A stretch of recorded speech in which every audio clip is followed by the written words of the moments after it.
Bueno, primero y principal, gracias a todos y todas. Efectivamente el lugar es hermoso y es muy cómodo. Yo siempre celebro que los espacios de la cultura popular sean lugares cómodos y confortables, porque si no parece que acceder a la cultura popular está lleno de dificultades, hasta dificultades tan absurdas como no estar cómodo en un lugar. Y bueno, me parece importante rescatar estos lugares que dan un margen de comodidad para disfrutar, aprender y charlar entre todos. Asimismo, agradezco la invitación. La verdad es que hace bastante que no doy charlas porque estuve enferma, pero bueno, voy a ser honesta, a mí estos temas me encantan, podría hablar de esto absolutamente todo el día y cuando me invitan es un alivio, sobre todo para mi familia, que si no me tienen que mandar a callar en la cena. Así que bueno, les agradezco que me presten el oído para charlar de estos temas que la verdad que los hablemos o no lo hablemos, están sucediendo. Y los hablas y te levantás en la mañana, lees el diario, prendés una radio, ves la televisión y los temas están pasando y creo que lo peor de que están pasando delante de nuestros ojos y muchas veces no nos damos cuenta cómo compramos información que parece un atún enlatado, un producto rediseñado para que la gente lo consuma sin pensamiento crítico. Yo lo pongo en términos de la famosa frase, se estorbaron todo, pero bueno, está eso. Tenemos un mundo mediático que incentiva una serie fuerte de prejuicios y de preconceptos que terminan constituyéndose en un verdadero discurso de odio, y estamos atravesados por ese discurso de odio, que a mí, más allá de lo malo que son los discursos de odio, muchas veces me preocupa cuando absorbemos el discurso sin pensarlo críticamente. Les voy a preguntar a los que están acá, voy a presuponer que la mayoría de ustedes son kirchneristas. Yo les pregunto cuántos de ustedes tuvieron muchísima vergüenza cuando pasó lo de José López. ¿Cuántos dejaron de defender al kirchnerismo en la mesa familiar, en la sala de profesores? Porque así funcionan los discursos de odio. Los discursos de odio primero estigmatizan a un sector ideológico, nacional, racial, y hacen además, están destinados a que quien quiera defender ese sector no pueda o no tenga elementos o se sienta avergonzado. Y algo parecido están tratando de hacer con Cristina, es decir, yo en lo personal no tiene que compartir lo que yo digo, pero yo creo que Cristina sin duda tiene una centralidad política impresionante y lo que intentan es nulificar esa centralidad política y su relevancia a través de un discurso que le estigmatiza para que Cristina no sea la gran dirigente que por lo menos yo creo que es y que una buena parte de la Argentina considera que es, y pase a ser la chorra o la yegua. Y la persecución es parte de eso, es parte de ese discurso que solamente quiere estigmatizar y quitar legitimidad a sectores y a personas que tienen una relevancia específica. Yo lo voy a asociar con algo que ustedes se van a acordar muy bien que pasaba en el macrismo con los actores K. Parecía que ser actor K era tener menos derecho, tenían derecho a que los despidieran, a que los insultaran, a que los maltrataran, por el solo hecho de ser K. A mí me hacía acordar mucho un viejo libro que se llama La letra escarlata, porque la K se volvió la letra escarlata, algo que tenían casi bordado en la ropa y que los señalaban como culpables, como pecadores. Y no dejo de pensar que la persecución judicial no es más que una línea más de este discurso persecutorio, que en lo personal está afectando duramente a Cristina Fernández y a buena parte del kirchnerismo, de los exfuncionarios, y pienso que es una forma rebuscada del odio, no porque sea compleja, sino porque utiliza una herramienta de la sociedad para estigmatizar, es decir, para separar y marcar como diferente. Y la herramienta de la sociedad que utiliza es bastante sencilla. Miren, para vivir en sociedad todos creemos que hay una serie de reglas de juego, de hecho las establecemos en una norma que le llamamos Constitución, y además, y que tiene una subespecie que son las leyes. Pero además de esto, tenemos algunas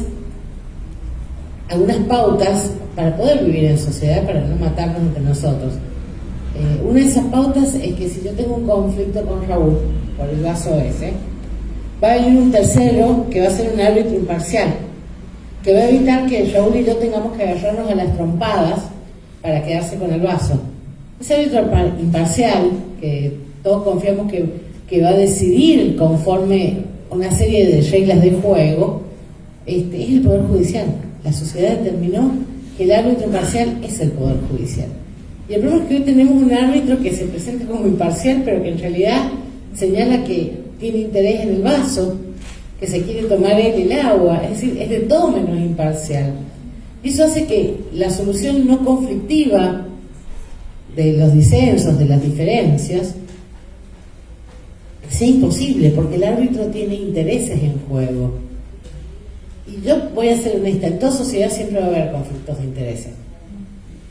Por los recursos, por los propios egoísmos, incluso por la lucha de la supervivencia, desde un punto más naturalista, si se quiere. Ahora, yo no creo, como creen algunos, que si nos sentamos a charlar muchísimo, nos vamos a poner de acuerdo en todo y vamos a terminar siendo una sociedad hippie cantando canciones de Bob Dylan tomados de la mano.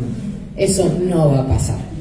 Porque las diferencias de intereses siempre van a existir, digo, más en una sociedad como la Argentina con las enormes desigualdades. A mí me cuesta mucho decir que no voy a tener diferencia de intereses si yo vuelvo a mi casa y tal vez cuando salga a dar esta charla haya alguien durmiendo en un banco. Es obvio que si alguien durmiendo en el banco va a tener un conflicto conmigo y yo voy a tener un conflicto con él, porque cada uno está defendiendo lo suyo, pero no, eso no lo voy a arreglar con diálogo y consenso.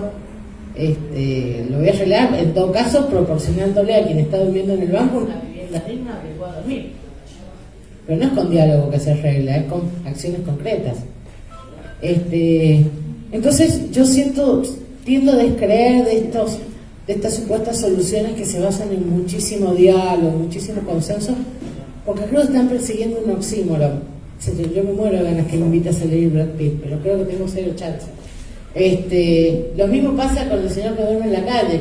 Seguramente al señor le encantaría que le diéramos bola, pero tiene poca chance porque cada uno está metido en su propia vida, en su propio egoísmo, en sus propias necesidades satisfechas o insatisfechas. Entonces la solución de diálogo y consenso le va a dejar gusto a poco. Y les voy a ser honesto, creo que todos lo hemos visto. Yo no quiero ser particularmente crítica con este gobierno, pero hemos visto que el diálogo, el consenso, no sirve para nada. Por lo menos no para solucionar alguno de los conflictos distributivos terribles que tiene esta sociedad. Y la otra cara es que es muy difícil tener diálogo y consenso con quien tiene intereses súper contrapuestos con uno.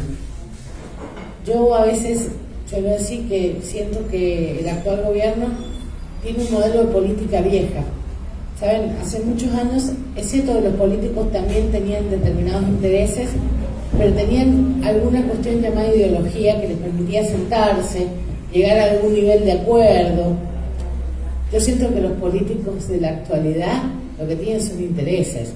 Digo, ¿qué posibilidad tenían los políticos prácticamente financiados por Pfizer para llegar a un acuerdo que las vacunas rusas eran buenas y funcionaban? La verdad es que la mayoría de nosotros estamos acá porque tenemos el veneno ruso en la vena y no tuvimos COVID porque pudimos acceder. Pero esto que es tan fácil de ver, para quien recibió financiamiento de Pfizer, es imposible de asumir. Eso hace que aquella vieja época de Perón, Malvin, donde también tenían disputas, ¿no?, ya se irreproducible, esa vieja política donde ya no había enemigos, donde había solo contrincantes o contendientes, ya no existe.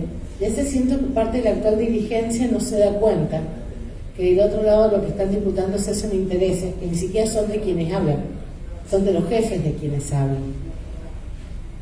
Entonces, en esta situación de conflictividad que efectivamente existe, de intereses contrapuestos sin posibilidad de llegar a consenso, lo que quedan son las herramientas de la trampa, lo que está por fuera de las reglas del juego. Bueno, dentro de esas herramientas de la trampa sin duda están los discursos de odio y lo que yo llamo su subespecie, que es la persecución judicial, que es la forma de institucionalizar el discurso de odio. Y ustedes legítimamente me dirán, ¿qué ganan odiando a Cristina? no sé, yo no sé qué ganan odiando a Cristina, nunca entendí que ganaban odiando al peronismo. Puedo entender por qué odiaban al peronismo. Viene un señor que se llama Perón y instaura en la Argentina un nuevo actor social que nadie tenía en cuenta. El laburante, el obrero no tenía un espacio dentro de la estructura institucional. Yo siempre pienso que durante mucho tiempo yo pensé que un cuadro de Verne, que por cierto era un gorila, ¿no? Pero un cuadro de Verne que es hermoso, de unos obreros portuarios, representaba el peronismo, y mucho tiempo después de grande me enteré que era una imagen pre-peronista de unos obreros en el puerto reclamando laburo. Pero claro, apareció un nuevo sujeto social, y cuando aparece un nuevo sujeto social es como cuando tenés una cena preparada para 5 y aparece el sexto.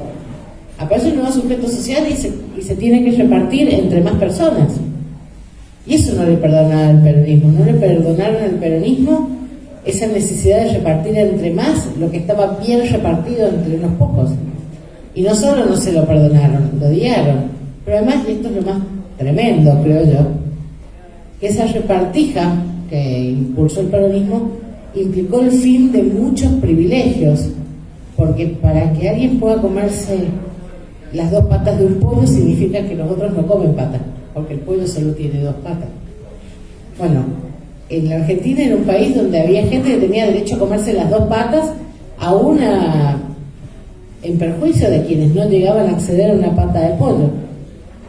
Y esa pérdida de privilegios duele, porque el privilegio es vivido es internalizado como algo que es por derecho propio. ¿Cómo te lo van a tocar?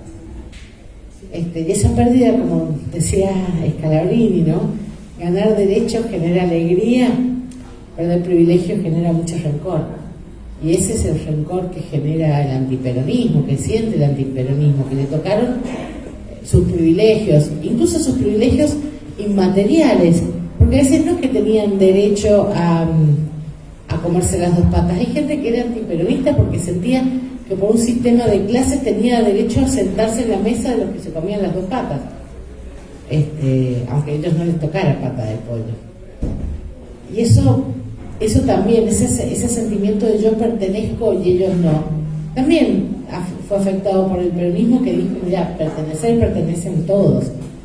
Yo siempre pienso, es una frase que me hizo acordar, me resultó muy simpática, de las elecciones 2015, donde decía: el macrismo es la fiesta a la que nunca te van a invitar. Yo pienso cuánto desclasado apoyó al macrismo, cuánto desclasado apoyó al macrismo sabiendo que ningún beneficio les iba a dar, y la verdad es que no les dio ningún beneficio. Pienso en algunos de mis vecinos que de pronto se encontraron pagando tarifas impagables, que se encontraron con un endeudamiento brutal. Y eso es una adhesión por solo el sentido de pertenencia, que no tiene ningún sustrato en la vida real, es decir, no obedece a ninguna lógica, ni a la defensa de nadie. Y pienso, y lo voy a decir con esto, siempre pensé que el enojo de algunos sectores porque el gobierno repartía notebooks era el enojo de la clase media, que prefería creer que las notebooks de sus hijos se las compraban con su esfuerzo, como si el país no hiciera un esfuerzo para que un trabajador le pudiera comprar una computadora a sus hijos. Como sea, y a lo que quiero ir, el odio tiene muchas, yo no pretendo ser una génesis ni una biografía del odio, tiene múltiples razones y también tiene múltiples formas de expresión. Yo creo que institucionalmente la más grave es la persecución judicial, no solo por el cambio de reglas. La persecución judicial, hubo durante la época de Perón, todos han leído la historia de Nelly Riva, la chica presunta amante de Perón. A mí me causa gracia cuando me lo dicen, tenemos una prueba, algo que no sea un chimento de la revista Gente. Pero claro, prefieren creer que somos malos, sucios, violentos, que asumir que no somos eso, que somos gente como ellos, o mejor dicho, que ellos son como nosotros. Pero es decir, la persecución judicial no es nueva. Lo que pasó, yo creo que con el macrismo, que desató una forma horrible de persecución judicial, es que algunos límites de la persecución judicial se rompieron. En la vieja estructura del Poder Judicial, que siempre fue un socio del odio y del poder, había límites que no se rompían. Nadie iba preso. No jodían con la libertad de las personas. Tampoco se metían con las familias de las personas, ¿sí? Todos esos límites, no digo que estén bien, no digo que esté bien la persecución judicial ni siquiera. Digo que eran límites que existían. Yo me acuerdo en las viejas épocas que uno tenía procesamientos y decía, bueno, no dejan de ser papelitos, porque no le ha costado la libertad a nadie, ¿no? Todo eso cambió, y cambió de una manera horrible, de una manera dolorosa. Fue muy doloroso, porque además cuando rompes los límites no sabes dónde terminan. Yo sé, lo voy a decir, yo dudo que el macrismo haya querido la muerte de Timerman, pero la persecución que desataron sobre Timerman le costó la vida. Y esas son las cosas, ese es el problema de romper los límites, que no sabes dónde empiezan, o sea, sabes dónde empiezan, no sabes dónde terminan, ni a dónde pueden llegar.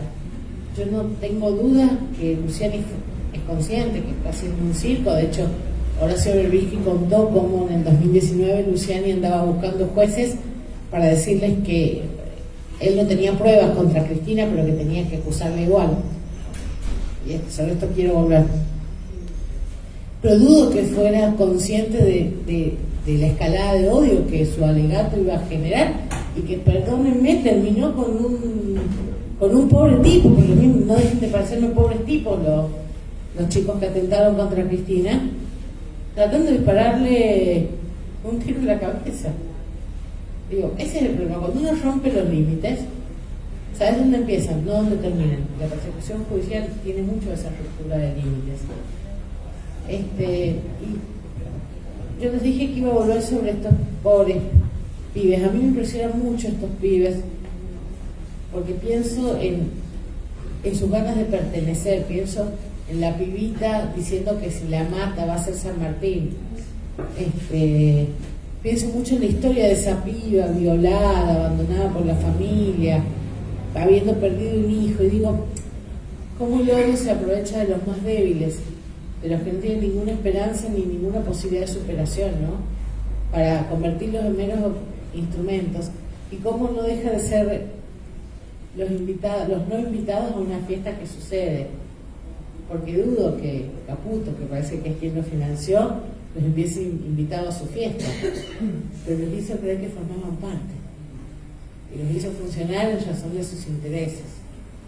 Y eso también nos tiene que llevar a pensar que más allá del horror de lo que estamos viviendo, porque es horrible, y es horrible por una sencilla razón, no quiero escaparle al bulto.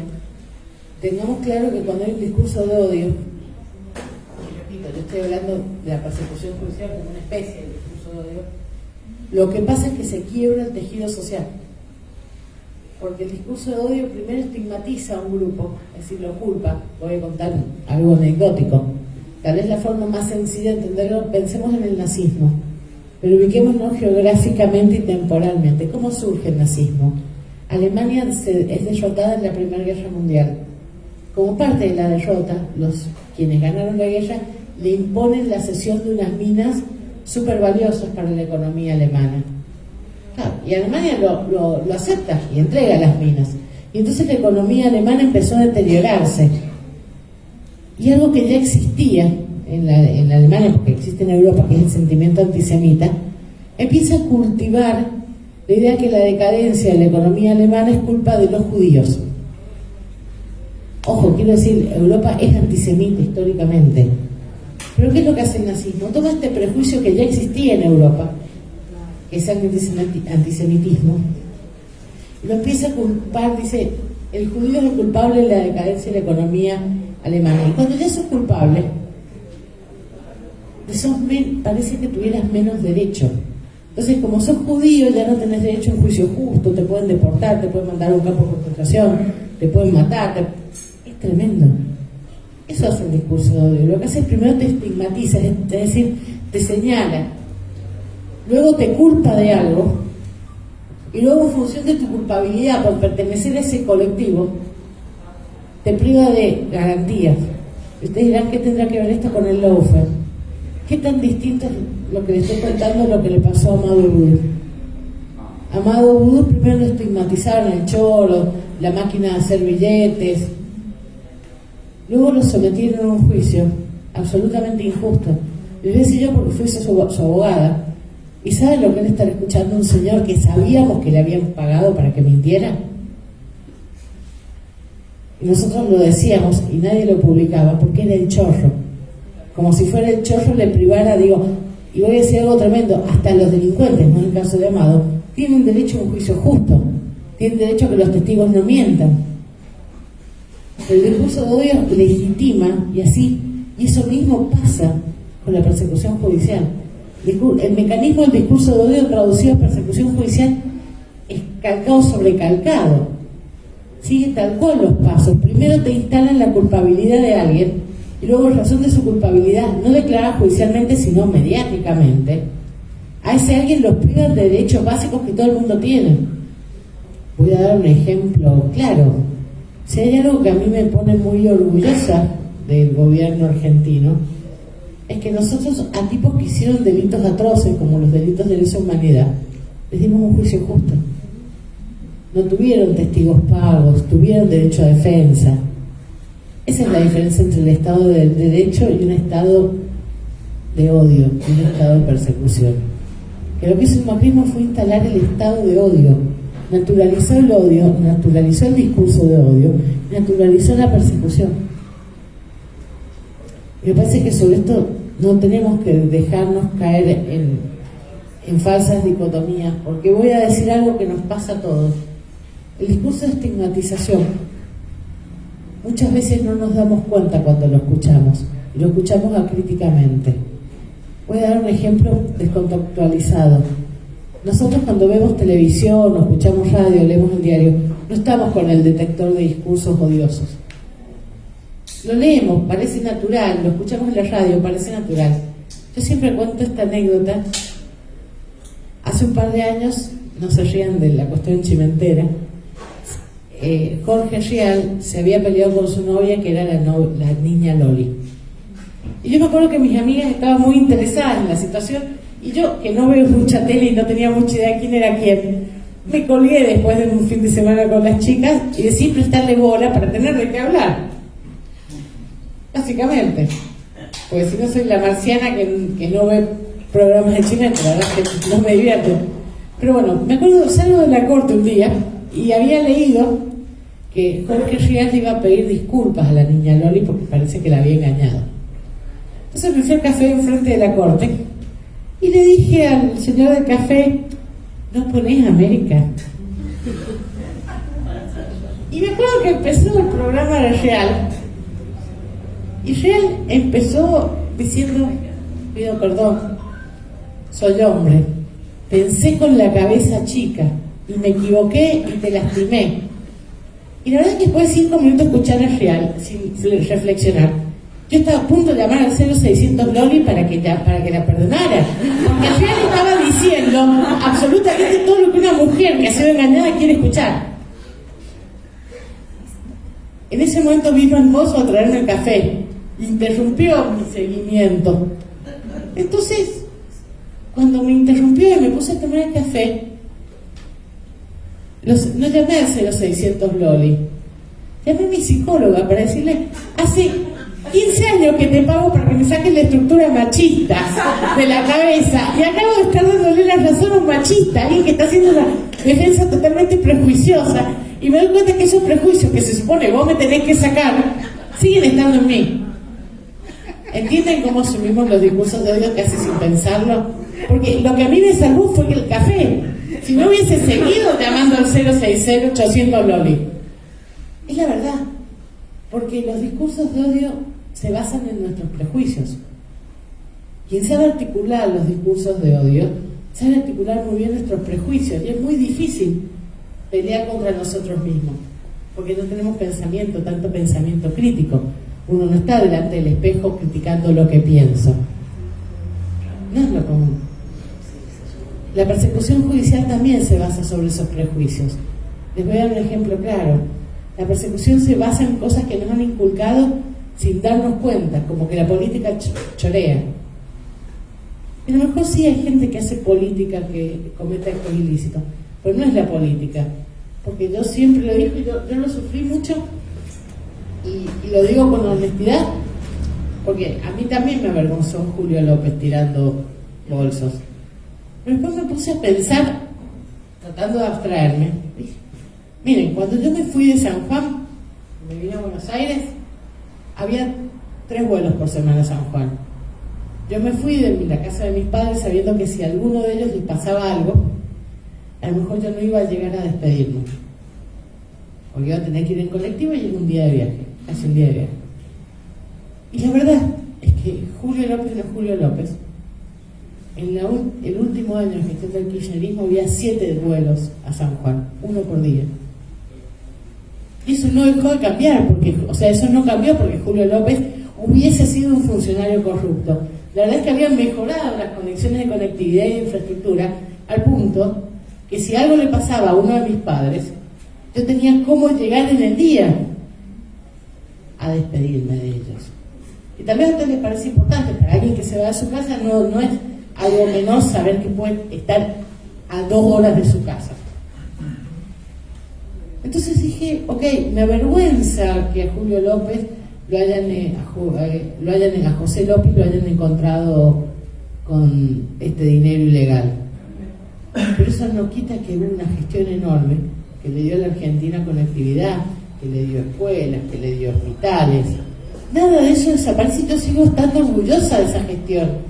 Gestión que además voy a señalar, yo fui parte porque yo fui funcionaria de ese gobierno. Entonces, ¿por qué me voy a avergonzar? ¿Me voy a avergonzar porque un señor hizo un acto de corrupción? No, yo voy a seguir defendiendo una obra titánica de gobierno.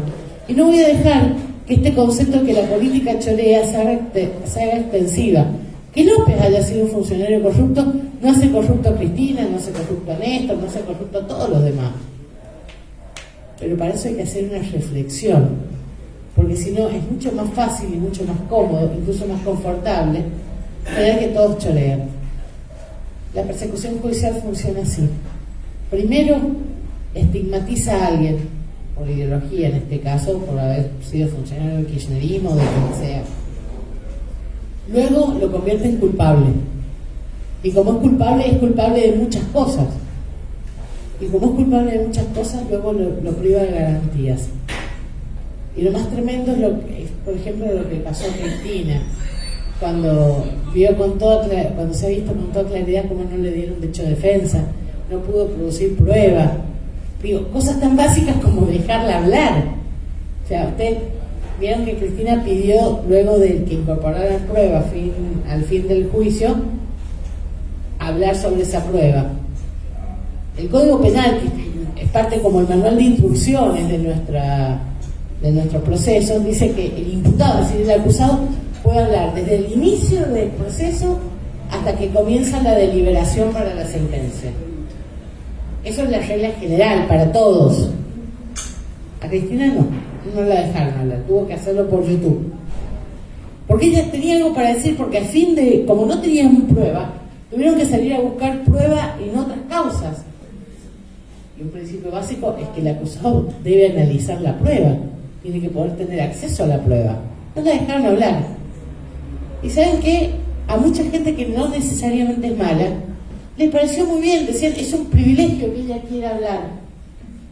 No, señor, mire, bastante lejos de ser un privilegio y un derecho. Está en un código que está rigiendo de 1994, manéjelo. Como la gente que exige que Cristina pruebe su inocencia. Y yo no dejo de decirles, díganme en qué parte de la ley se exige que se pruebe la inocencia, chicos. Porque en nuestra Constitución, que es la ley máxima, o sea, arriba de la Constitución no hay nada.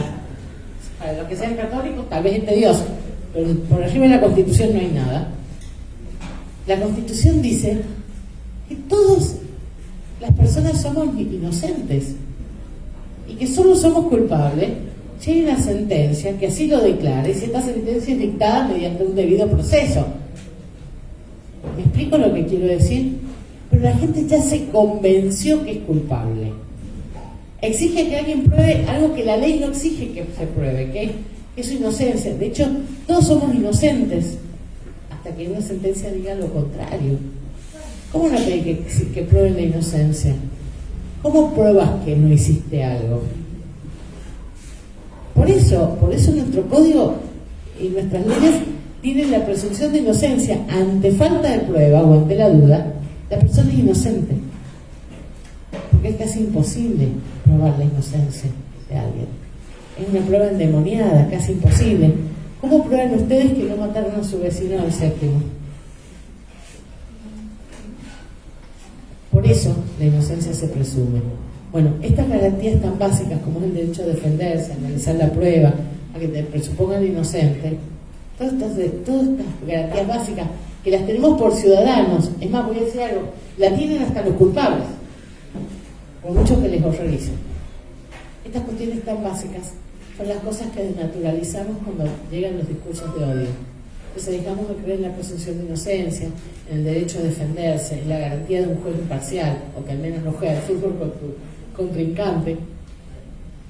Esas son las cosas que dan por tierra en los discursos de odio. Y repito, yo le paso mucha bola, sobre todo porque voy a hacer este llamado a la reflexión para todos. Hay que pensar mucho las verdades que damos por ciertas para ver qué parte de esas verdades son verdades de la realidad o se basan en nuestros prejuicios. Yo siempre digo, mi abuela era una gallega bastante burra, pero muy sabia a su manera, solía decirme, pero Graciana, es cierto, yo lo vi en televisión.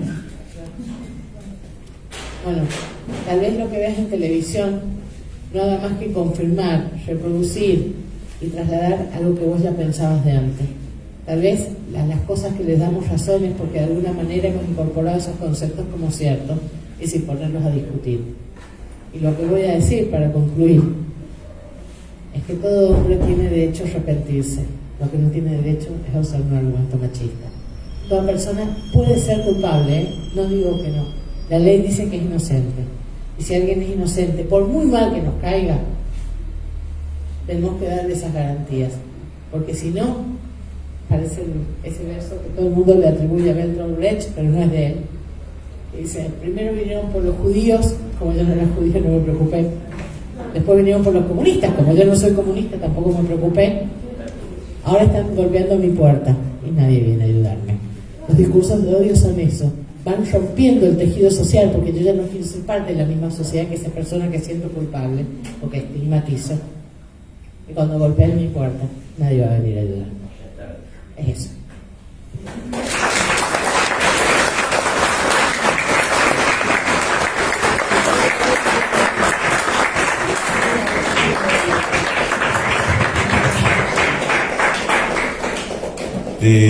A ver, te sugiero, Graciana, una reflexión sobre que tiene que ver con lo que planteaste.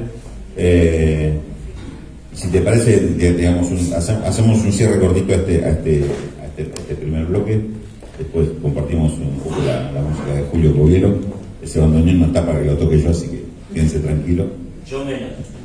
Lo va a tocar quien mejor pueda hacerlo, no solo entre los presentes, sino entre los ausentes también. Pero no, quería preguntarte sobre esto último que decís, es la ruptura del tejido social. Yo pensaba en lo que decís, que es cierto que el tema de las persecuciones políticas no es una cosa nueva, no es una cosa de esta etapa.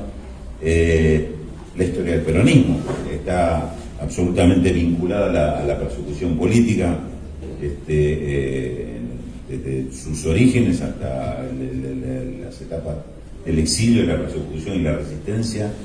En muchos hechos históricos, hasta el propio radicalismo tiene, en época de irigoyenismo, han sido víctimas hasta de la persecución política interna del propio partido, exactamente. Digamos, es parte componente de esta historia política argentina. Ahora, lo que yo observo, y lo observo con preocupación, por lo menos una apreciación mía, es que siempre esas persecuciones políticas contaron con una resistencia de quienes estaban del lado del perseguido, y no se dejaban convencer por esa persecución, no descalificaban al referente o el tema de la persecución política. El tema de la resistencia peronista es el ejemplo más claro. Pero, y ocurre algo en relación a lo que decís, que también es una experiencia personal, pero la pongo en el contexto de tratar de explicar, de encontrar una explicación. El caso de José López. José López, un delincuente, una persona que después efectivamente se lo trató de hacer la característica de todos los demás. Y claro, cuando salió lo de José López, a mí que me tocaba haber seguido periodísticamente todos los temas que tenían que ver con la obra pública durante la época del kirchnerismo y demás, empiezo a averiguar quién había sido José López, cómo eran sus vínculos. Y José López, que era José López de los bolsos y de los 8 millones de dólares escondidos en un mueble de su casa. José López, Julio De Vido no era José López, inclusive tenían muchos conflictos personales ya desde la época de funcionario, Julio siendo el número 1 y José López siendo el número 2 del mismo ministerio. Amado Vudú no era José López, y tanto Julio De Vido como Amado Vudú hoy son dos personas inhibidas políticamente, dos de nuestros, creo, mayores dirigentes políticos son dos personas inhibidas políticamente. Y mucha gente, como vos decís, Graciana, mucha gente de los propios, no solo se avergüenzan de José López, sino que les da como cosita asumir a Julio De Vido o a Amado Vudú como perseguidos políticos, y las personas son las que se mintió y se siguen mintiendo mucho. Digamos, no se trata de rescatar a esa persona, sino en lo personal diría, el derecho a votar a alguno de ellos, a mí me lo han sacado. Yo como votante soy una víctima de que no puedo votar a personas que a mí me identifican, o yo me identifico con ellos, mejor dicho, porque están individuos políticamente. Esta ruptura religiosa, lo que me parece que está funcionando y aceleradamente nos está pasando.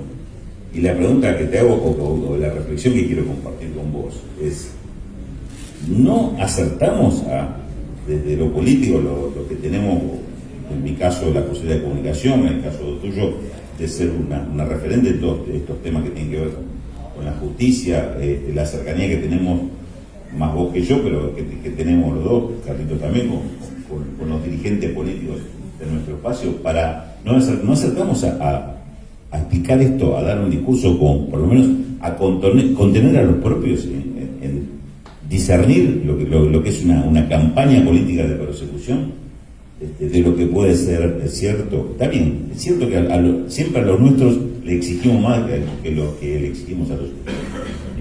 Haciendo, como vos, referencia a algunos discursos armados. Los nuestros, obviamente, y estamos de acuerdo, no pueden cometer un delito, no pueden robar y llevarse guita a su bolsillo. Y en cada caso habría que analizar por qué se llevó la guita a su bolsillo, qué lo llevó a hacer eso. Pues quizás encontramos también errores en otros que están en el entorno de esa persona para que llegara a eso. Ahora, roba un dirigente que es empresario y dice, bueno, es empresario, che. Pero va a chorear. Bueno, tanto no va a chorear porque el tipo ya la tiene hecha. Y no es así, no funciona así. No funciona la realidad así del que tipo que ya tiene una fortuna, entonces no es chorro porque ya tiene una fortuna. Al contrario, yo diría que la regla es exactamente al revés. Pero el tema de que un dirigente político popular se lo encuentre llevándose 2 pesos al bolsillo es gravísimo. Ahora, que un dirigente proveniente del empresariado se haya querido vaciar una empresa que le fue concesionada, bueno, es el juego empresario, está dentro de las reglas de los manejos empresarios. Y eso me parece que no lo terminamos de entender ni los propios, porque que la nación y Clarín te la cuenten así, bueno, es parte de la película, no hay problema. Es el tema cómo desarmamos ese discurso, pero estamos haciendo lo necesario para desarmar ese tipo de discursos y que los nuestros entiendan qué es lo que se está defendiendo y contra quién se está peleando, porque ahí también me sumo a algo que decías en otro momento de tu exposición. No existe el consenso entre todos. Naturalmente no va a existir el consenso entre todos. Son intereses contrapuestos los que tenemos. Y del otro lado, no van a ceder para consensuar. Van a pelear por imponer esos intereses propios como criterio general. Y lamentablemente, mi impresión es que lo están logrando. Ese interés particular que tienen estos sectores concentrados, lo están haciendo defender por quienes van a ser las víctimas de ese tipo de políticas. Entonces vuelvo al punto. ¿Estamos acertando políticamente en explicar estos temas? ¿Estamos haciendo comprender de qué se trata todo esto? ¿O también en esto nos falta aprender algo en cuanto a cómo se transmite esta situación, este conflicto? Pregunta compleja. Yo tengo la sensación que en muchos de estos temas estábamos, en términos marxistas, alienados. Es decir, voy a dar un ejemplo, a mí me pasa todo el tiempo. El mundo parece pensar, o buena parte de la sociedad parece pensar, que los temas de poder judicial me importan a mí porque soy abogada, le importa a la política porque puede ser víctima. Y me parece que a lo largo de nuestra vida todos nosotros vamos a pasar por un juicio sucesorio, por un tema de despido. Quiera Dios que no pasemos por un accidente laboral, menos aún por un accidente de tránsito, por una situación de acoso, por una situación de violencia. Todos esos temas que nos pueden pasar, que de hecho seguramente si pregunto a todos nosotros, en mayor o menor medida nos han pasado, son temas del Poder Judicial. Es mentira que los temas judiciales no le importan a la sociedad. Claro que le importa, porque en la sociedad hay conflictos, y esos conflictos los vamos a resolver al Poder Judicial. Hacer que el tema del Poder Judicial sea un tema lejano a buena parte de la sociedad es parte del engaño. Es hacernos creer que es un lugar que no nos importa. Digo, cuando un juez de la Corte dice que es mentira, que donde hay una necesidad hay un derecho, no hay un derecho, bueno, está diciendo mucho sobre qué piensa el Poder Judicial. Y aunque parezca que a vos te importa un carajo lo que opina Rosenkranz, la verdad es que te importa lo que opina Rosenkranz, porque los criterios que fija Rosenkranz después te lo van a aplicar a vos. Entonces creo que una parte es que no nos logramos apropiar de los temas. Si me preguntado otra cosa que yo suelo cuestionar, yo creo que al movimiento nacional y popular nos están faltando intelectuales, gente que escriba, piense, hable, lo que hacía Foster, lo que hacía Horacio González. Necesitamos que todos, que todos pensemos, que todos hablemos, que todos repensemos las cuestiones, porque a veces necesitamos ese minuto de reflexión para no quedar preso de un discurso. Digo, el discurso de la corrupción, que es la respuesta más o menos edulcorada a lo que fue el discurso de la privatización, porque si vos podés vender las cosas del Estado, entonces las podés administrar como si fueran privadas. Y nos olvidamos que las cuestiones estatales son bien distintas a las cuestiones privadas.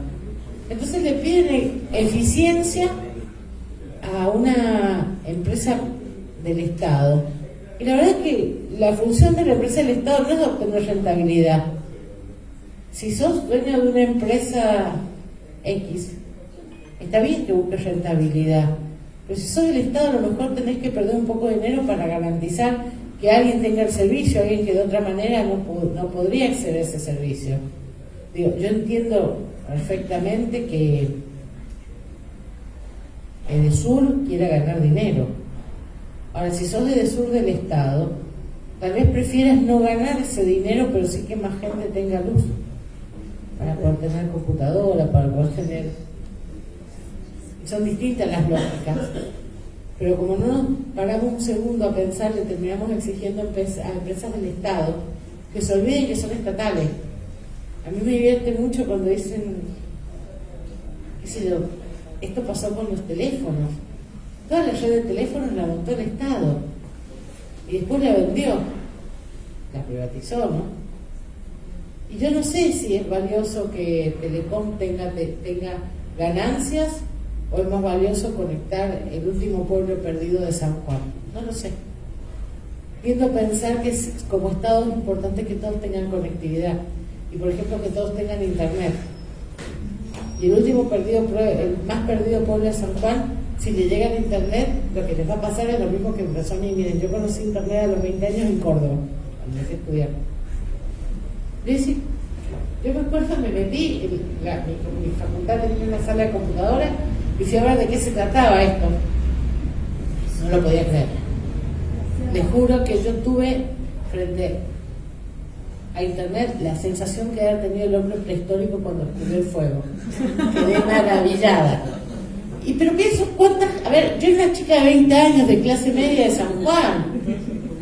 Imagínense la potencia que tiene para un chico de una zona rural de San Juan, que alguien llamado Estado, que administra el bien común, se preocupe por darle internet y por darle una notebook. Le puede cambiar la vida. Claro, estas cuestiones no las va a pensar Telecom, las va a pensar el Estado. Yo creo que nos está faltando un poco de eso, volver a pensar cuáles son las funciones de las cuestiones públicas, volver a revalorizar los conceptos de servicio público, de bienestar general, de justicia social, de igualdad social. Y creo que son conceptos que a veces algún sector del progresismo ha dejado que envejezcan un poco, y ahí nos equivocamos discursivamente. A mí me causa mucha gracia, mis amigos, yo tengo un grupo de amigos bastante gorila, que a veces, ¿quién no? Viene de una familia bastante gorila también, y que a veces yo me pongo a hablar y me dicen, ya pareces Bombita Rodríguez. Pero la verdad es que yo entiendo, porque Capusotto capta genial esa cuestión. Como no he podido destruir esos discursos, a veces simplemente los caricaturizan, es decir, les quitan validez. Y lo que dice Rulo, sí, nosotros tenemos que dar una pelea discursiva. También yo entiendo que el mundo no puede andarse peleando por el mundo todo el tiempo. No podés. Pero me parece que hay cosas que no hay que ceder. Hay determinadas cuestiones que no hay que dejar, que las digan por lo menos no delante tuyo. Yo siempre cuento esto, no tengo la mitad de mi familia, son espantosos de gorila. Y voy los domingos muchas veces a comer con ellos y ya voy preparada para la batalla. O sea, y aparte hay gente que me quiere, me vio crecer, es parte de mi familia. Y yo me acuerdo cuando, hasta con la mejor buena voluntad, cuando tomé la defensa de Amado Udú, que es mi amigo, vino mi tía chigorila a decirme, ay, Gracianita, pero es necesario que lo defiendas vos. Porque yo me di cuenta que le avergonzaba, o sea, ya ni siquiera le preocupaba, le avergonzaba que su sobrina defendiera a este señor. Y me pasó una anécdota que yo nunca me olvidé. Como digo, que sea gorila no quiere decir que sea perfecto. De hecho, tengo un tío que tiene un problemita con el juego. Y me acuerdo que una vez, no sé, había firmado un cheque sin fondo, necesitaba cubrirlo. Y me llamó y me dice, ¿me prestás dinero? Bueno, te lo presto. Y me acuerdo que me invité a tomar un café cuando fui a darle el dinero. Y el señor empezó a decirme, yo estoy feliz con que lo metan preso a Udú. No, me dice, porque yo dije, a ver, por dentro yo pienso, y estas cosas uno las piensa. Dije, mira, yo te quiero mucho, pero te quiero decir una cosa, a diferencia tuya que reconocer que giraste un cheque sin fondo, digo, Udú no hizo eso. Entonces no entiendo cómo podés estar feliz que metan preso a alguien que no cometió un delito, cuando vos venís acá a pedir un favor para que te ayude a zafar de algo que está mal, y que vos mismo asumís que está mal. Entonces, te voy a decir esto, podés odiarlo a Udú, no lo hagas delante mío. Pero que pasa eso, porque esta cuestión, yo a veces pienso que no solo es el prejuicio, sino esa necesidad de la superioridad moral. Soy mejor que Udú porque no me meten preso. ¿Y por qué está preso Udú? Yo les voy a decir por qué está preso Udú. Yo creo que estuvo preso porque no le toleraron la insolencia de romperse la regla. No le rompieron, digo, las AFJP, y quiero señalar mi tío fue un ex empleado de una AFJP.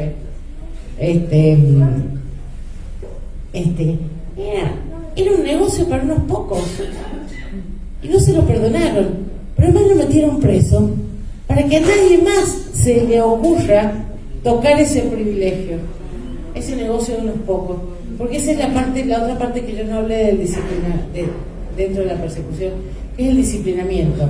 La persecución no solo es para quitarnos elecciones como ciudadanos, sino para que a nadie se le ocurra hacer esto. Cristina lo dijo muy bien cuando habló de los funcionarios que no funcionan. Es decir, esta cosa que si haces algo que toque un interés, te van a perseguir y no vas a tener paz ni vos, ni tus hijos, ni tu abuela, como dice esa anécdota del narco. Pero deja esto del disciplinamiento por la especie, si te parece. Bueno, porque por eso ahora me van a disciplinar a mí. Por ese lado quiero que profundicemos, porque me interesa bastante el tema desde el disciplinamiento y cómo la política se termina adaptando a esto. Me parece que es un factor importante que para charlar. Ahora, porque te quiero a vos y a todos los que están con nosotros, los quiero invitar a compartir. A quienes lo conocen saben que estoy hablando de uno de nuestros mejores bandoneonistas, nada menos bandoneonistas, Julio Covielo, y a los que no lo conocen les aconsejo que le presten mucha atención. Julio,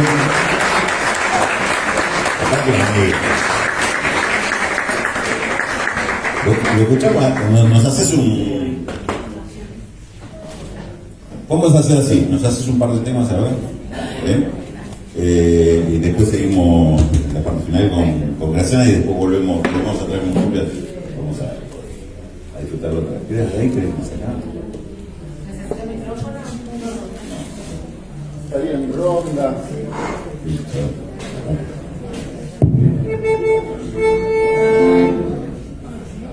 Buenas noches, ¿cómo va? Un gustazo ahí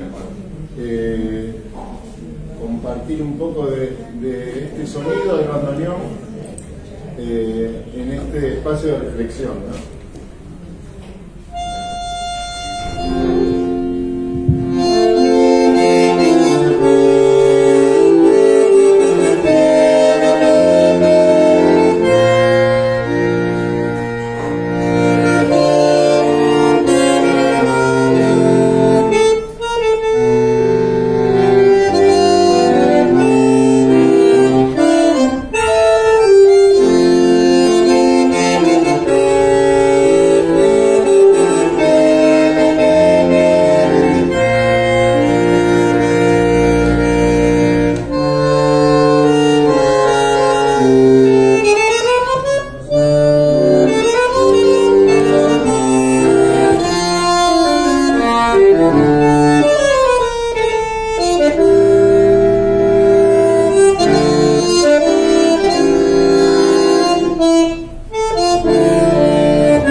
Y estando acá en Pichuco, arranqué con un tema de Pedro Mafia, que era un bandoneonista que Pichuco admiraba mucho, y un poco así se construyen generaciones con admiraciones y ejemplos, ¿no? No hay que perder la energía que nos brindan los ejemplos. Si quieren toco un tango más. Sí. A ver, uno de Amurado.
Hacemos uno más y después...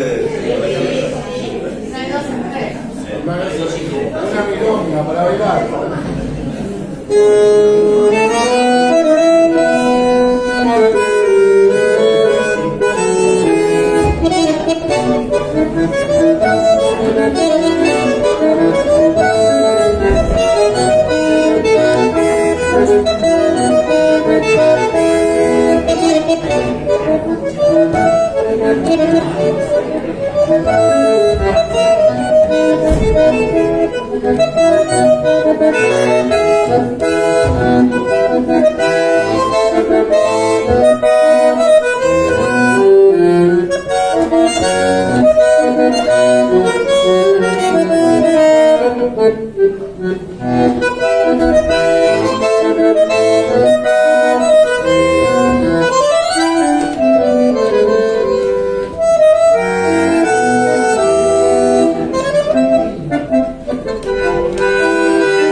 Después seguimos, quédate por ahí que después.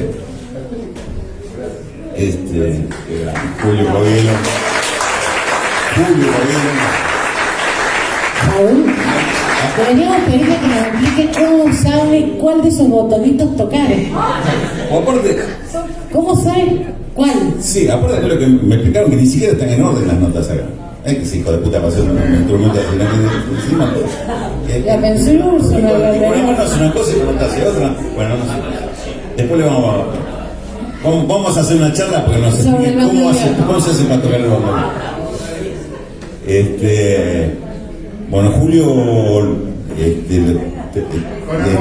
participó de dos, para mí, de dos grupos absolutamente emblemáticos que tienen mucho que ver con mi vida y mi pasión con el tango, como es la orquesta típica Fernández Fierro, bandoneonista muchos años de la Fernández Fierro, y ahora con el cuarteto Cedrón, con el Tata Cedrón. No por nada, lo eligen como bandoneonista, lo convocan como bandoneonista a Julio. Miren lo que dice tocando. Bueno, ¿cómo vas a...? Capaz que hago que o te acompaño yo a vos, en realidad, que me canto algo como... me voy a dar el gusto. A mí no me mires para cantar, que solo sé la marcha peronista y el feliz cumpleaños. Y todo lo canto en esos dos tonos. Que capaz que la conoce alguien más y la podemos hacer a coro. Capaz, qué sé yo. Alguno por ahí conoce. Déjame, Carlito quería hacer una pregunta, pero primero déjame contar alguna anécdota con respecto a lo que decías. Este tema de no dejar pasar algunas cosas, ¿no? De ese sentido común que se nos impone y en realidad ya en ese sentido común está, se nos filtran o nos están contrabandeando la ideología que no nos es propia del enemigo. A mí me pasó, me acordaba cuando decías esto, una vuelta, año 2020 creo que era, cuando se estaban empezando a negociar el tema de la deuda privada en ese momento. Me invitan en Crónica TV a un programa, llego a un panel, tenía me siento al lado de uno que ya estaba hablando, que yo no sabía ni quién era, después resultó ser un hombre de una de las consultoras financieras, y el tipo decía que el problema de la oferta argentina, en ese momento que se estaba negociando la deuda, es que era una oferta insuficiente para los acreedores, y que eso no generaba confianza, que Argentina tenía que ser un poco más benévolo con los acreedores, que tenía que darle eso de que por 5 años no le iba a pagar nada y que le quería bajar los intereses y demás. Él le dice, eso no genera confianza. Entonces yo llegué escuchando a este tipo, tenía que salir a hablar de atrás de y lo primero que le dije cuando me dan la palabra, le digo, perdóneme, ¿qué es eso de que genera confianza? Los tipos lo que alguien quiere es cobrar, y nosotros le vamos a plantear en qué condiciones le vamos a pagar, si es que le vamos a pagar. Pero generar confianza. ¿Por qué generar? ¿Por qué nos tienen que tener confianza los acreedores? ¿De dónde sale ese concepto de que tenemos que generarle confianza en acreedores privados, que son fondos de inversión, que además, quizás, lo más probable es que ni siquiera fueron ellos los que tomaron la deuda originalmente, fueron comprándolos uno a otro. Pero eso es generar confianza, digo. A mí me parece que está absolutamente fuera de lugar. Estamos en una negociación por una deuda, no generando confianza. Y le digo más, si usted me habla de generar confianza, la mayor forma de generar confianza es por un gobierno como el de Macri, que es un gobierno de ellos. ¿Qué más confianza con tener un gobierno de Macri? Ahora sí, le recuerdo que el gobierno de Macri es el que nos metió en este quilombo, en la deuda. O sea, la confianza fue la que nos metió en este pelote. Es decir, que por lo menos habría que pensar la alternativa exactamente inversa a la de generar confianza. Es decir, con confianza nos vinimos hasta donde nos vinimos y tenemos que resolver ahora ese tema que dejó Macri. Entonces, ¿de qué confianza? Me habrá tomado como un irrespetuoso, lo que quiera, pero la verdad que ese tipo de conceptos que están muy metidos y durante años se habló acá de que si generamos o no generamos confianza en los acreedores. ¿Qué es eso? Tener confianza en los acreedores. Son conceptos que tenemos que revertir de base, es decir, que generar confianza, es decir, que como que el arquero nuestro deje pasar la pelota para generar confianza en los arqueros contrarios. Es un disparate. Y es parte, me parece, de esta cuestión discursiva, de esta disputa discursiva, pero todavía este ejemplo, como a veces, que esto es de lo más básico que tenemos que discutir. No aceptar como dados algunos conceptos que se nos meten porque es lo que nos hacen perder la pelea de entrada, es decir, para que no demos pelea.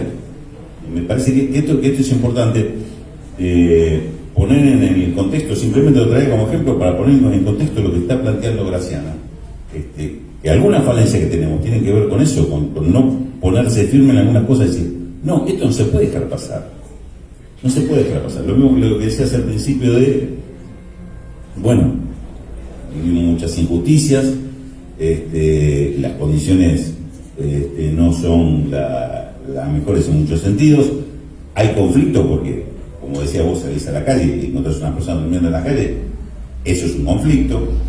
Pero hay conflictos que necesitan una atención inmediata y otros que quizás en el ranking no lo pongas en el primer lugar y sabes que hay cuestiones que se podrán demorar, no se consiguen en un primer momento, pero es una cuestión política, es decir, hay cuestiones que hay que entenderlas ya. Y me parece que esto también tiene que ver con no dejarse ganar por el discurso enemigo, que es el discurso de odio, pero también el discurso de naturalizar la injusticia y naturalizar un montón de cosas que no debemos resignar, que queremos transformar y queremos cambiar. Y lógicamente, querer cambiar es mucho más difícil que los que quieren conservar las cosas tal cual son. O sea, ya obviamente arrancamos de ventaja en este debate. Pero te dejo a vos, Carlos. Bueno, gracias, Rulo. Yo quería retomar un poco lo que había planteado Graciana en su presentación sobre lo que es el discurso del odio, que me parece que está... Yo quería también, digamos, darle un poco más de contexto internacional, porque este discurso del odio es un discurso que está muy instalado en el mundo hoy. Escuchamos en España, en Italia, en todo lado hay un discurso del odio permanente contra las minorías, siempre con los que menos tienen, los que menos posibilidades tienen. Pero yo separaría el discurso del odio de lo que es la persecución judicial, porque eso nos pasa a nosotros, sí, por ahora, nosotros en Latinoamérica, no sé qué va a pasar en el mundo, en Europa, pero nosotros tuvimos Ecuador, Lula en Brasil, ahora le acaban de fabricar una causa a la intendenta de Montevideo, y ni hablar lo que pasó acá en la Argentina. Entonces me parece que yo creo que la derrota empezó el 10 de diciembre del 2019, fue cuando nosotros no pudimos imponer. Habíamos ganado, claro y contundente, y era el momento donde nosotros habíamos que definir cuáles eran las prioridades de este gobierno. Y para mí, una de las prioridades, pero prioritario, tendría que haber sido la justicia. Nosotros empezamos con una derrota, que es haber permitido empezar un gobierno con Milagros Salas preso. Eso me parece que ya era de alguna manera el significante de que el poder decía, esto no le van a dar otra. Y acá está la debilidad nuestra, y hoy es tarde, obviamente, digamos, tenemos un gobierno que estamos más débil que todos juntos, pero me parece que esa discusión sobre el poder, porque también acá se habla mucho de poder aséptico, el poder judicial es el poder, es otro poder, y si hay algo que entienden ellos es de poder. Entonces, si nosotros no lo hubiésemos, si nadie le fue y le planteó las cosas en los términos del poder, en los términos de que ellos entienden que es el poder, me parece que nunca lo iban a entender. Por eso creo que nosotros nos permitimos eso y nombramos a la primera ministra, cuando nombramos a la doctora Lozada, que era más socio del otro lado que de este lado.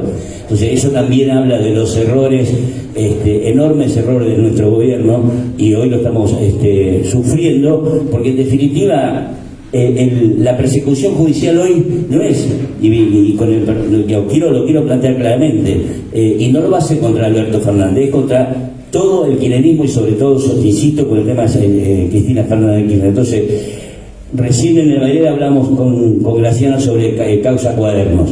Me gustaría que ella digamos, porque muchos hemos leído, escuchado, pero ahí en boca de una persona que está en el tema, que lo tiene en su defensa, me parece que sería bueno que de alguna manera podamos charlar con ella y que nos cuente de primera mano.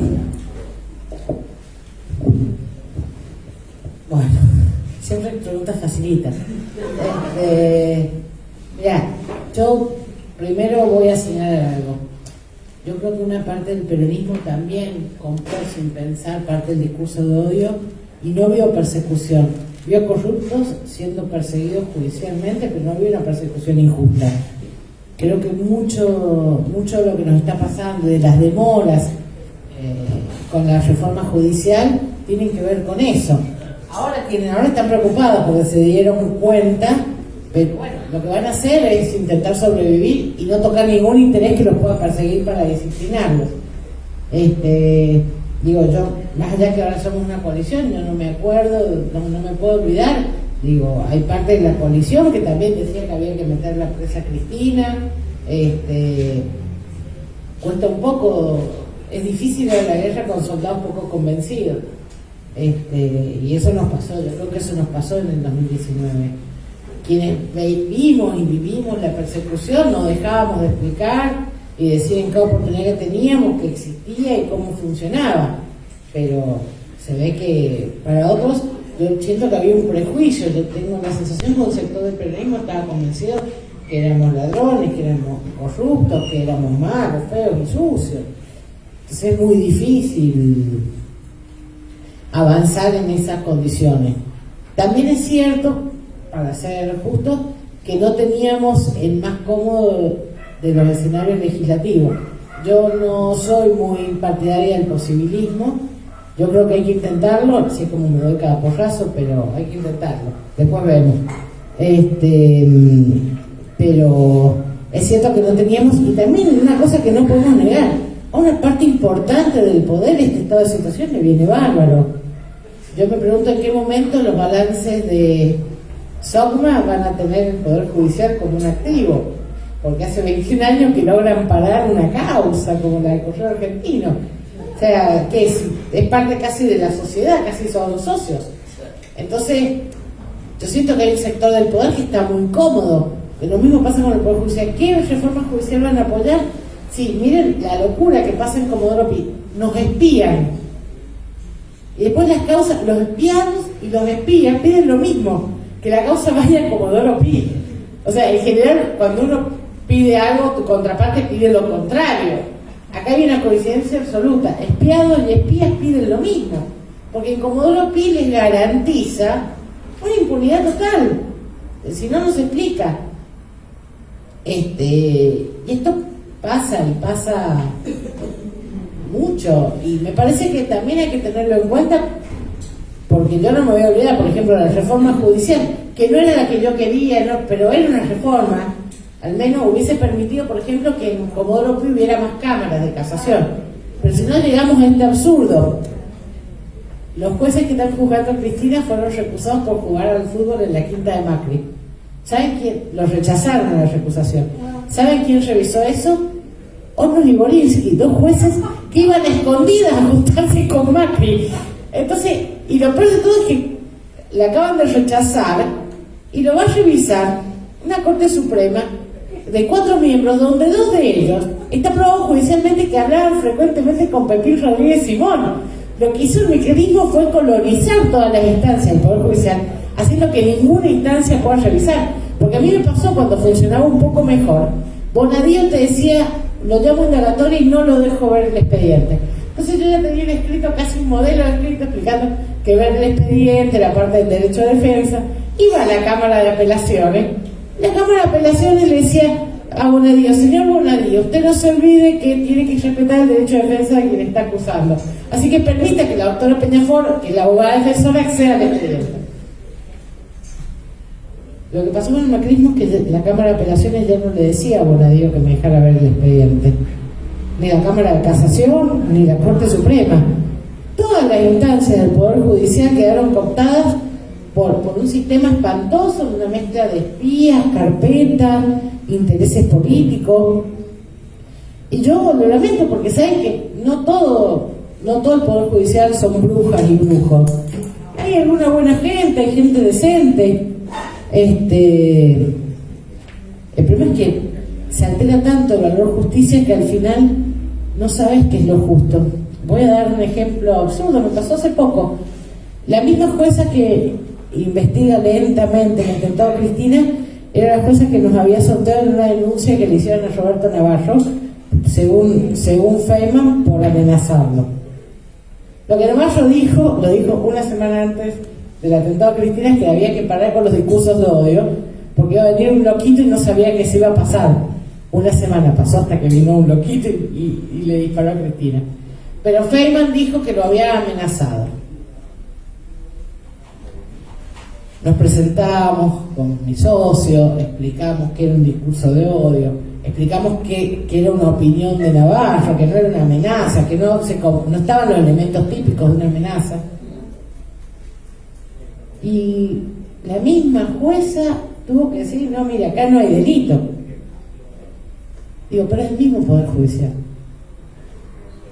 Lo que pasa es que una vez que estás ahí, caes en una cadena de complicidades que es muy difícil de romper.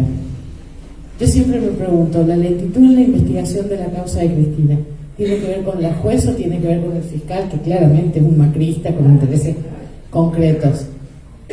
No lo sé, no tengo la respuesta. El problema es que como no confías en uno, ya no confías en ninguno. Y yendo a la causa Cuadernos, yo les decía antes, la causa Cuadernos es un típico desquicio.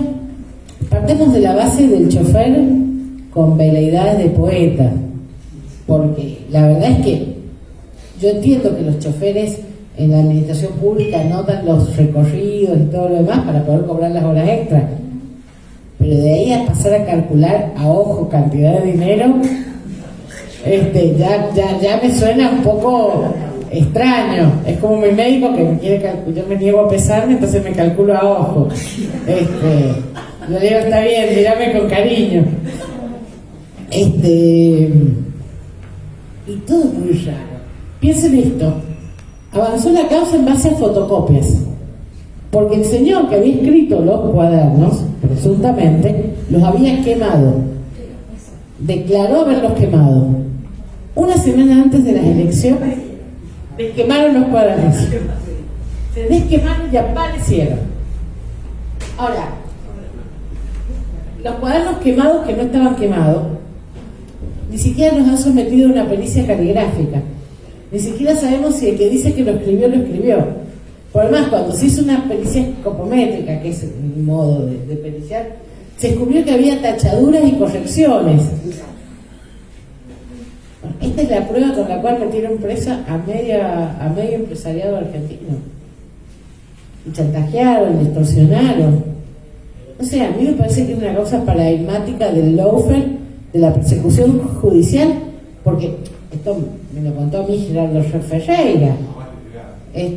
Ferreira contaba cómo todas las presiones que sufría él era porque había ganado una licitación en la cual el perdidoso era Caputo. No digo, curiosamente el financista de los copitos, ¿no? Pero, y lo contaba y cómo lo obligaran o lo trataban de obligar a vender y desprenderse de su empresa. Entonces, ¿para qué era la persecución? Y yo voy a decir esto, no me cabe duda que la Argentina tiene una larga tradición de corrupción en la obra pública, Voy a dar un ejemplo cortito. Todos los gobiernos, radicales, peronistas, del signo que sea, han tenido al menos una causa de corrupción que involucra siempre a la misma empresa, el chip. Lo tuvo Alfonsín, lo tuvo el Turco.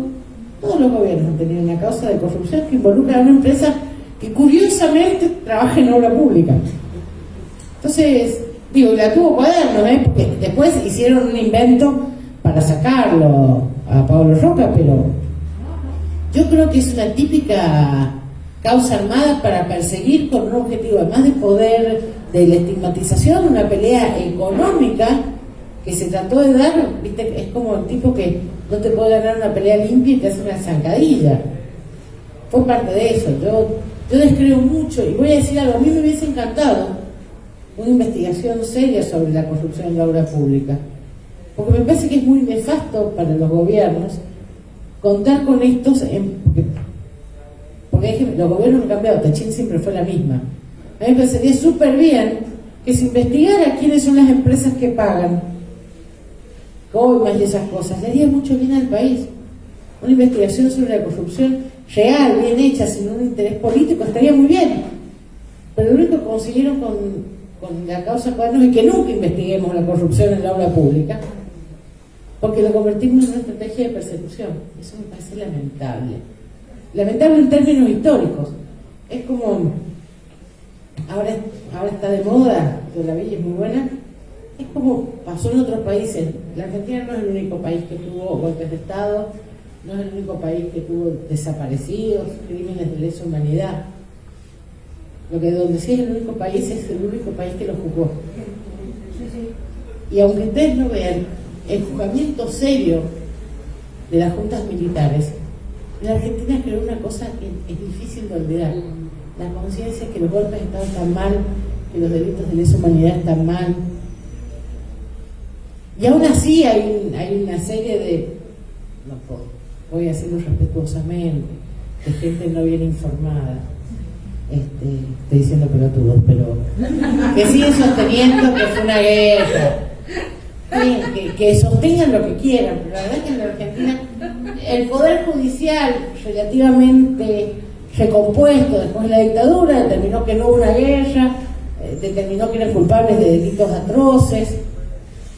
Eso pasa cuando el poder judicial actúa bien, porque la justicia genera, yo siempre digo, la justicia es como una vela cuando se te corta la luz, es una luz que no solo ilumina con un eje, sino que además te permite ver lo que está alrededor. La justicia es una antorcha.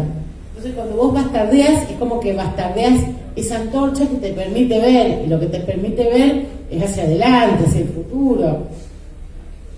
Bueno, yo creo que la persecución judicial apagó esa antorcha, nos quedamos sin la vela, sin la posibilidad de ver un eje de luz que nos permita ver hacia adelante, que nos permita hacer una reflexión hacia atrás también.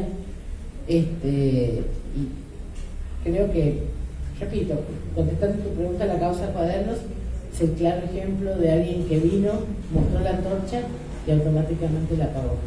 Porque la idea de la causa Cuadernos no era iluminar, no era sanear la corrupción, era perseguir, era conseguir que los empresarios vendieran sus empresas, que no pudieran presentarse en licitaciones. Yo me acuerdo cuando Gelbal hablaba de crear la burguesía nacional. Bueno, la causa Cuadernos fue una forma bastante distinta de intentar generar una burguesía nacional, pero solo perteneciente a un signo político.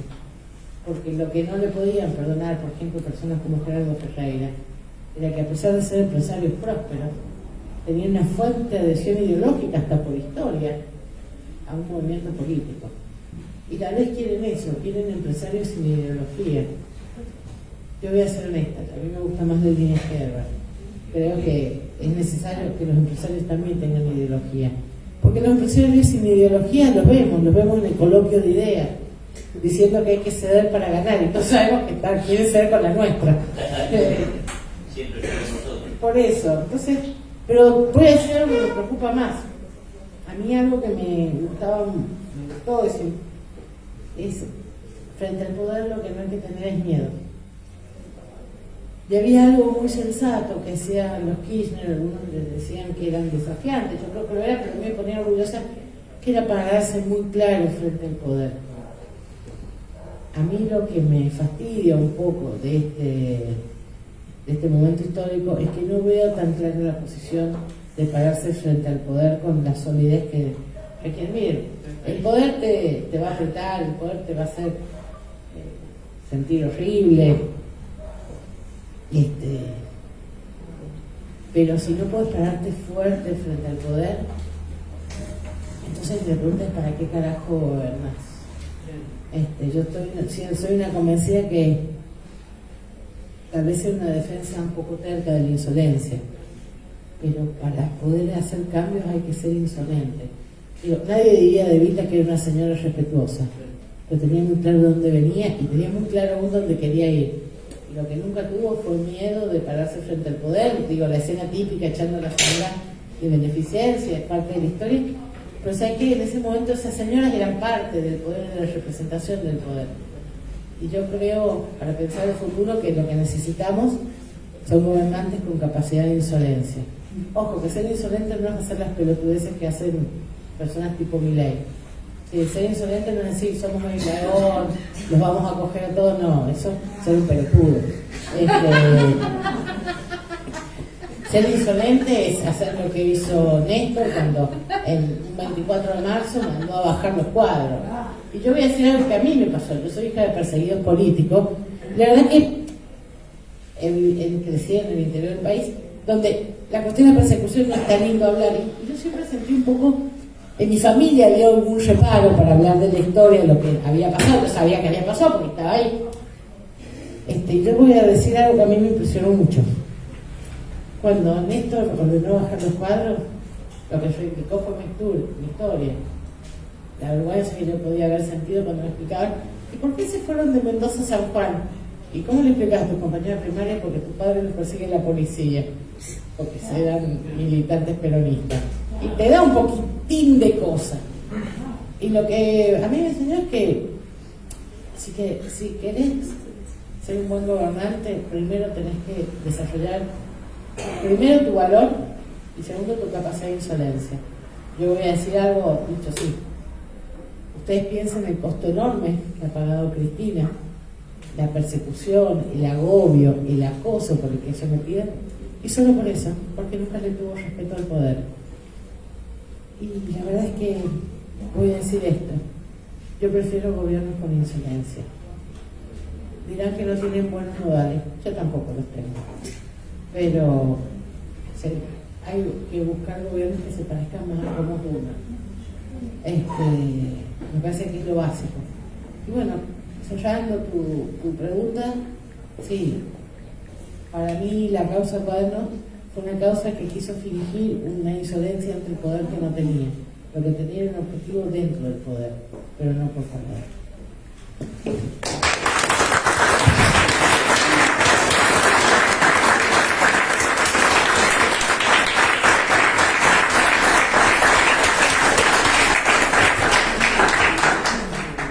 Vamos a ir cerrando esta intervención que magníficamente lo redondeaste con este tema. Simplemente agregar, venimos en este ciclo de charlas rondando este mismo tema, el tema de identificar cuál es el poder con el cual estamos enfrentando y por qué los intereses contrapuestos.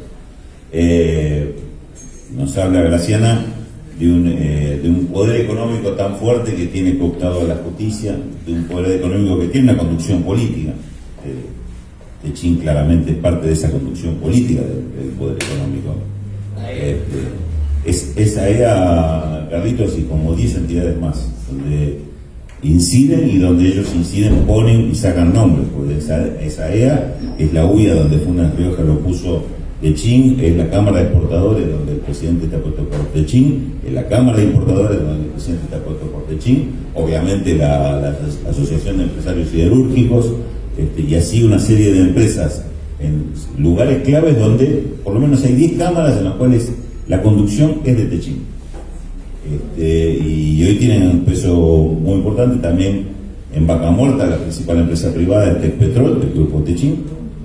Obviamente se quedaron con con el gasoducto no haya forma de esquivar el tema de que Techín formara parte de ese negocio de enterrar caños para que pasara el gasoducto que salía de Vaca Muerta. Y así como tienen actos de corrupción, hechos de corrupción o denuncias de corrupción en cada uno de los gobiernos que pasaron por Argentina, tienen hechos de corrupción y denuncias en cada uno de los países donde actúan, ¿no? Italia, Bélgica, Estados Unidos y varios países más. Tanto es así que a esto que contabas, Graciana, del tema de la causa Cuadernos, hay dos elementos que a mí me quedan muy marcados. Una, que a Gerardo Ferreira lo que tampoco le perdonaron es que se asociara con los chinos. Eso era como invadirle el negocio del cual Estados Unidos consideraba que no podían entrar los chinos, que es el negocio de la obra pública en América Latina. Y el segundo aspecto es cuando después se la maniobraron para sacarlo, pero cuando Techín entra en la causa, queda denunciado en la causa por obra pública, donde los famosos cuadernos también lo involucraban. Una de las primeras cosas que hace Techín es empezar a gestionar en Estados Unidos, a decir: nosotros estamos en Texas, somos parte de la obra pública de Estados Unidos, somos una empresa que está radicada en Estados Unidos. Lo primero que digamos, no somos una empresa argentina. A nosotros no, nosotros estamos del lado de ustedes, estamos con vosotros y somos lo que siempre hemos militado porque los chinos no entraran en Argentina. Es decir, tuvieron hasta se atrevieron a hacer eso, a pararse directamente del lado afuera y decir: no nos acusen de argentinos. Bueno, tuvimos algo que ver, pero somos otra cosa. Tenemos sede en Luxemburgo, capitales en Italia y ahora en Estados Unidos desde hace unos años. Es decir, claramente de burguesía nacional no tiene nada estos muchachos. Sus intereses están puestos en otro lado y su proyecto es otra cosa. Me parece que esto es fundamental para entender con quién se está disputando, porque después empiezan a haber problemas graves de Argentina, como es el tema de la inflación, y no se identifica, o muchos tratan de no identificar esto con los formadores de precios o con empresas monopólicas en lugares que puede ser producto de consumo masivo o insumos básicos para el resto de la economía, como puede ser el acero en este caso. Entonces, si no se identifica eso, claro, ¿por qué no se identifica? ¿Porque no se conoce o porque no se quiere confrontar con esos sectores? Ahí es donde aparece el tema del disciplinamiento, del tema de hacer política, pero dependiendo de estos sectores para que después no venga el castigo. Y aparece el tema, como hoy hablaba con un funcionario del gobierno de la provincia, un funcionario que trabaja con Axel Kicillof, y decía algo parecido a lo que recién estaba comentando, el problema de la política de los buenos modales. O sea, hacemos peronismo, pero el peronismo de buenos modales. Buenos modales quiere decir no pelearse con los sectores de poder que son los que están condicionando la política en Argentina y el gobierno argentino. Esto me parece que es otro punto clave de la historia. Yo para cerrar te pido, Graciana, una reflexión o si querés, una sensación propia que tenés sobre este tema. Políticamente hemos visto que en otros países se han dado rupturas con algo que parecía una sensación, un sentido común creado a favor de los factores de poder dominante de siempre. Pasó hace unos años en Bolivia, pasó más recientemente en Chile, quizá en Bolivia con mejores resultados que en Chile, pero y diríamos que con Lula en su momento también pasó en Brasil. Parecía imposible que gobiernos como los de Lula de Evo o un gobierno de izquierda pudieran ganar en cada uno, me refiero al gobierno en Chile, que pudieran ganar en cada uno de estos países, dada la historia reciente de cada uno de ellos antes de que sucedieran estos cambios. ¿Ves en Argentina que hay un punto de ruptura con esta dependencia tan grande que tenemos de políticos que hacen correctamente, inclusive desde nuestro propio sector, correctamente lo posible para no pelearse con el poder económico? Un poder económico que tiene absolutamente cooptada la justicia y que pareciera que, como dijiste, el tema de la justicia que fuera ajeno. No le estamos hablando a la gente de lo que a la gente le importa, te dicen algunos de este lado. ¿A qué le importa la reforma judicial? Estamos hablando de temas que son problemas de cupo. Así lo escuché yo expresar, y con diputados o dirigentes políticos que para mí en otros planos son, los respeto muchísimo. ¿Ves que en algún punto hay una reacción con respecto a esto? ¿Cómo lo sentís? A ver. Ahí. La verdad es que yo hoy no veo el punto de ebullición, decir la política o la dirigencia hacer todo esto. Yo la verdad es que veo mucho dirigente con muchas ganas de pertenecer al poder. Yo lo suelo resumir, todos quieren ser el Choco Mazón, nadie quiere ser Agustín Tosco. Yo veo demasiados dirigentes relevantes que quieren pertenecer al poder, que los invitan a determinadas reuniones y un poco se hacen pis encima. Y yo creo que la sociedad tiene que aprender a diferenciar. Yo siempre me acuerdo de algo que a mí me resultó muy educativo. Uno de mis primeros trabajos públicos fue en el viejo Confer, con Gabriel Mariotto. No me olvidé una vez que Gabriel Mariotto recibió a la gente de la revista Gente, que estaban por presentarse para una radio, y le ofrecieron invitarlo a la Isla de Caras o una de estas cosas, hacerle una nota. Yo vi que Mariotto se les cagó de risa en la cara y medio que lo sacó cagando. Yo le dije, che, ¿por qué fuiste hasta grosero? Me dice, porque creen que yo soy un gringo, que me van a comprar con esa pelotudez. Claro, yo no me había dado cuenta que eso era, o sea, a mí me parecía una cosa buena onda, te invitan a una isla, qué sé yo, por ahí. Pero no entendí, o sea, era chica, aproximadamente tenía 32 años, era chiquita, no entendía. Entonces le pregunté porque me sorprendió, porque Mariotto era un encantador de serpientes, era súper adecuado ese, o sea, es alguien. Y yo dije, che, hasta fui grosero, digo, caí yo preso del concepto de los buenos modales. Y dije, che, ¿qué pasó? Le pregunté. Dice, ¿creen que con estas pelotudeces van a venir a comprarme? Y dije, claro. Dice, y me explicó, porque muchos funcionarios vienen y le ofrecen esto, y como les hacen pensar que pertenecen, o les hacen un mimo al ego, dicen que sí. Claro, es lo mismo que pasaba cuando tenés las fuentes cercanas o las entrevistas en off. Yo parto de la base, ningún periodista va a ser tu amigo porque su tarea no es ser tu amigo. En todo caso, vos, la tarea en la vida que te asigne ser es que sea su fuente. No hay que creer esas cosas y no hay que creer en esa marca narcisista de creer que uno pertenece porque no pertenece. No pertenecemos. O sea, tal vez yo lo digo con la certeza que al menos yo no voy a pertenecer en la puta vida. Yo tengo muy claro que a mí Clarín jamás me va a perdonar que le haya ganado el juicio.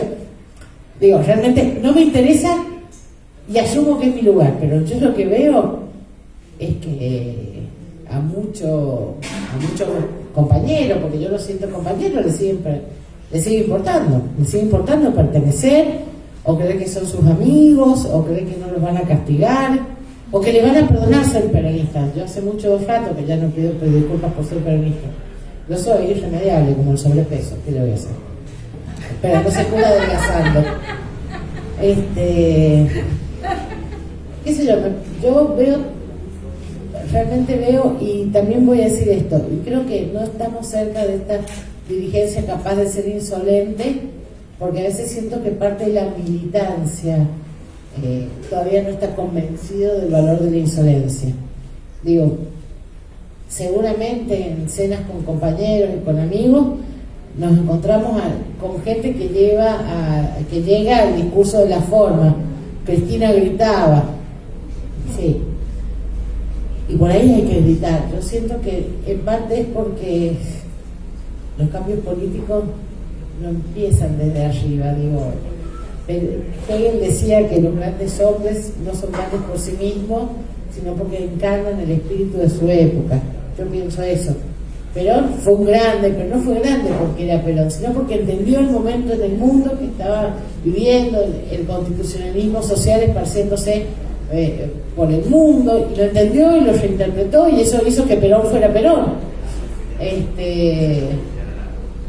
Yo lo que veo es que todavía hay una parte de la sociedad que sigue creyendo en la política de buenos modales. Yo la verdad es que no veo que funcione como un método político. A lo mejor a alguien le funciona, a mí no, y creo que a la Argentina tampoco. Voy de vuelta. Yo escuché hace una semana al que era el ministro de Desarrollo Social, alguien que yo le tengo mucha estima en lo personal, que es Conchi Zabaleta, decir que no tenía ni aceite ni azúcar para los comedores porque las empresas estaban exportando.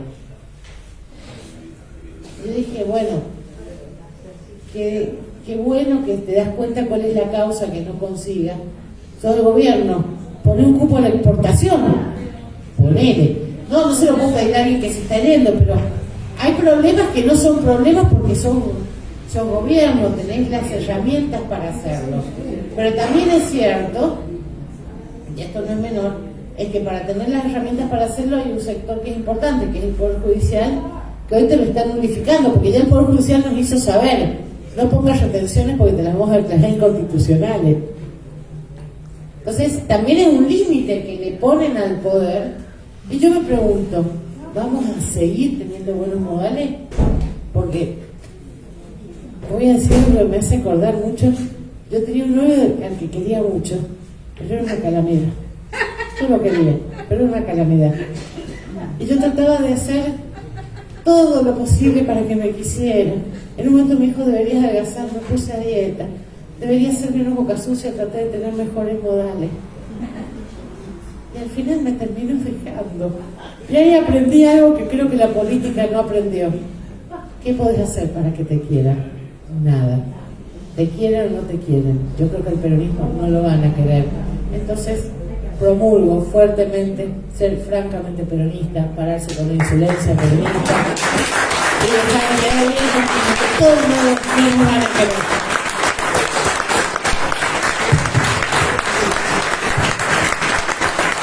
Graciana es mejor.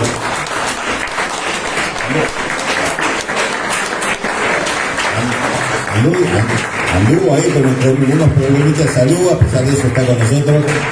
Cuídate porque te necesitamos muchísimo te necesitamos a Graciana y a otros dirigentes que nos permitan pensar, reflexionar y animarnos, ¿no? Que en definitiva es lo que nos transmite. La verdad que es un ciclo hermoso el que estamos haciendo. Graciana, muchísimas gracias por participar, ha sido esa también en su momento, nos acompañó. Son personas que, Amado también estuvo acá, también, así que son personas que siempre nos ayudan a pensar y siempre nos dan algo más. Con esto Julio Covielo lo de conocer, pues una anécdota del Tata Cedrón, que el Tata cuenta que uno de sus hermanos, que daba clases en la facultad, en un momento lo echan por persecución política. En un momento logra volver a dar clase. En la primera clase, cuando se presenta, dice, bueno, ustedes sabrán que no pude dar clase por un tiempo porque, por una cuestión política, me desplazaron, vuelvo, les quiero contar algo, porque me parece que es una cuestión de sinceridad de ustedes, confesárselo. Volví y sigo siendo peronista, no pude ser mejor.